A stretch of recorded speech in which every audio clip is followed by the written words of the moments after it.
there'll be like 100 little garnets in there. Like, it is relatively easy in a sense, at least. This one is not so fun. So this is the piece we started with, and this is it now.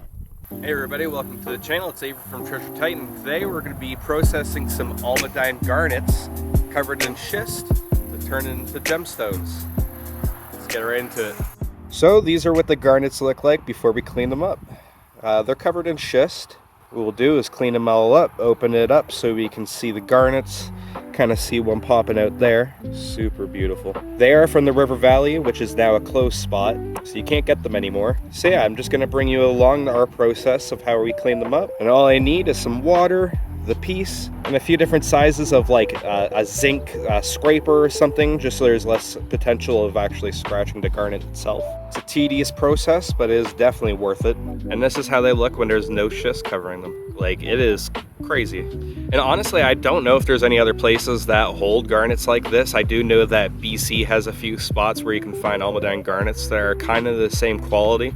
They're just gorgeous, especially when you clean them up. They're just pure gems. Like, and some are just like a more red, you got like the more purpley, rougey type variation too, and just like matrix on matrix of garnets. Like, it is so cool. Half the time you clean a piece, it's not just one garnet, it's just a big mass of them, and like some would definitely be considered museum grade because like you can find huge pieces. Hopefully we can take one out today. All right, so most of the pieces that we have done were done by my dad, but I'll show you my process. I'm sure his is slightly different. But basically how I start my piece is, I like to keep a little container because there's so many little garnets that are hidden in these where you can kind of like take a little shelf of the mica off and there'll be like 100 little garnets in there. And usually when the garnets are small, they're like gem garnets. So you definitely want to keep them. So my process is I follow the corners. The mica does grow in shelves, so it's a bit easier if you follow along the actual shelf itself and like kind of go in and pop it open. So yeah, as you can see, so like there's a little shelf there. And what I'll do is I'll just kind of get the piece in and open it up. Sometimes there's garnets mixed in, sometimes there's not. I do like to keep the mica schist as well because it's really cool looking. Mica, it's used as like a natural glitter as well, so I mean, very handy to hold on to for just other projects. It's pretty simple. Some parts have quartz, so it is a little harder and you do have to be a lot more gentle on those parts to try to pop the quartz away from the garnet because they are relatively close in hardness, so like just a little bit more pressure will damage the garnet when you're trying to get that quartz out.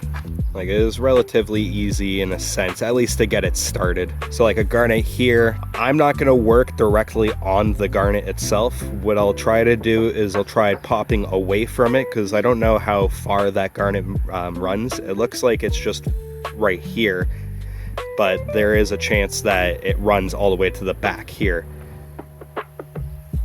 So, gotta be very careful with it.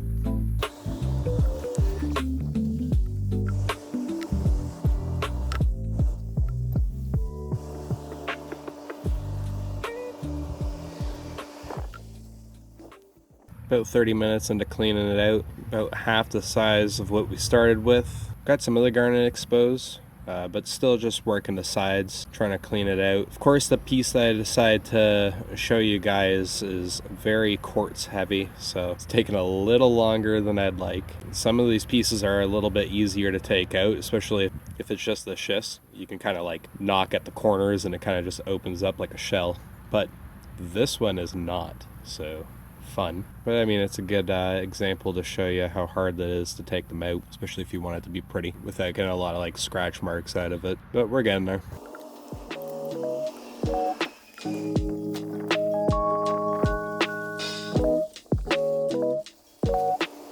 Other piece is giving me a little bit of trouble. I got soaking in some water to try to let go some more schist, so I'm going to do a little bit of this piece as well. See if we can get anything out of it. Looks like there might be something in there.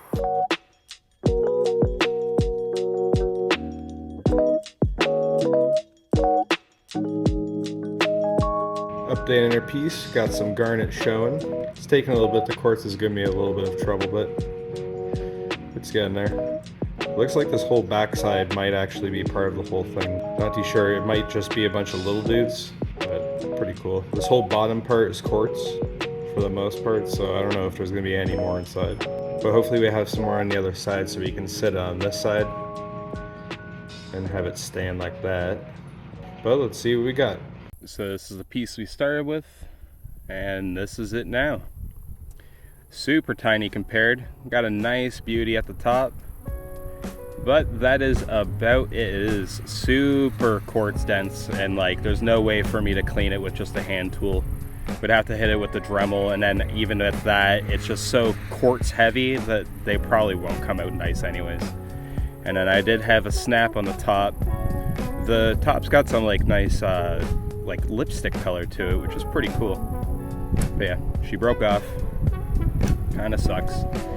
But I mean, a horrible piece to show you guys, but also a good piece to show you that like not every piece is gonna be perfect, and the fact that it took like 6 hours, I would say, probably a little longer, to do this, and it snapped. So sometimes, you know, you work at it, you try your best, but it just, sometimes it's not the best. But I mean, it's cool. You could put in like some mineral oil to kind of clean up the chalk, kind of make it a little nicer, but I mean, it's not really worthy. And the other piece I decided to do came out pretty nice, gotta say. It's a bit chunky. It also had some quartz. I'm pretty sure all the pieces we have left are just quartz heavy, of course. But yeah, it's really pretty. I mean, it's a nice piece, really cool. Especially like the fact like you can collect these, take them out, and now you got gems. It's super cool. And also really good news, the River Valley spot is actually back open. So that's really cool. Make sure before you end up going, if you're going to the spot, that you just check Mindat, because that's usually where you'll find updates about that spot. And if you do end up going, please don't have fires and don't leave garbage. Make sure you clean up after yourself, because it is such a cool spot. There's such beautiful gems there. Like, it is just such a cool spot, and it'd be a shame for them to close it back up. Yeah, let's look at some other pieces that we have open. These are just some pieces that we've most recently done. They haven't been hit with any iron out yet, which is usually something that we do, especially for pieces like this, where it's got a lot of the iron popping through. They are very iron heavy, but you can't get rid of it for the most part. There are some spots at the River Valley where you can pick out the garnets, and they're like covered in like an orange, like iron covering. It leads all the way through for the most part. They are still really neat. They just aren't like a gem quality like these types. And just some of them are insane, like just how gemmy they are. Like these could be mistaken for a ruby. Like they are gorgeous. They could be faceted. We have polished a couple pieces before, but we have like a faceting machine, so it was just kind of freeform. So these polished pieces were only done just because it was a bit crusty. So we just polished it down just to make it nice and smooth. They're just kind of testers. We did do some polishes along the crystal, but I couldn't find them, so that's what I got for now. But just the pieces that you can find at this spot are just insane, and with a little bit of work, like they are just so gorgeous. Like I said before, like most of them are just kind of like a mass of garnets. This one's more of like the quartzy style, but it's still like, when you got that gem popping through, they're super neat specimens. And the fact that you can find these in Ontario yourself, like, it's such a cool spot. It's pretty easy, I would say, to get to the spot. It's just down like a logging road, so depending on the season, I wouldn't even try to go down. It is pretty dangerous. They like to rip through that road for the most part. But yeah, when it's not logging season and it's not wet, it's definitely an easy go. And like the garnets are everywhere. The quality is kind of dependent on like where you're picking from. Some of the spots, like I said, they're a bit more rusty than others. There are spots where you've got the more of the quartz. We found that the best garnets that we were picking out were along the quartz, just not deep enough to where they were actually in it. So I mean, if you're going to that spot, that's my tip. Yeah, and like these pieces aren't even done fully either.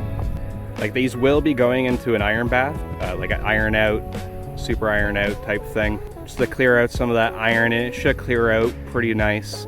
Some of it might get left like deep inside the stone, but They come out super pretty. I'll show you a couple like B-rolls of our finished pieces, but like just the structure of these gems are so cool. And these are just pieces that we've done most recently too. Like we have a ton of finished pieces. So I mean, if you're interested, if you guys are interested in seeing our collection of all of the other garnets that are like fully finished, put that down in the comments, because we can definitely do a video if you guys are interested. But yeah, you can kind of see like the top of this garnet obviously was very just schist heavy. And then as it led to the side, you can see where the quartz started to bleed in. And it is just very hard to chunk it out nice. And usually, like I said, like the quartz is kind of in the stone a little bit. So when you chunk it out, you will get left with a little bit of chunkiness like the piece that I did earlier. So that's just a thing to keep in mind if you are opening these pieces. Like sometimes it's just worth to leave some of the stone. Like this piece, it's got such a beautiful piece on top, like super gemmy, but then the other side was very quartz heavy, and I like personally I think that if this was taken off, it would just ruin the piece, right? So at least now it has a little sitter, you can kind of see where the stone came from, but you still have that beauty specimen. Well, that took a lot longer than I thought it would. If you've enjoyed the video, make sure you hit that like button and you hit that subscribe button, and then hit that notification bell, because we'll be heading out to look for some new material in Saskatchewan. And put down in the comments what type of videos you guys want to see next. Like I said, we can check out some more garnets, polishing some new material, or do you want to do some deep dives? And make sure before you go to the river valley, if you do, don't be that guy. Okay? We'll see you in the next one.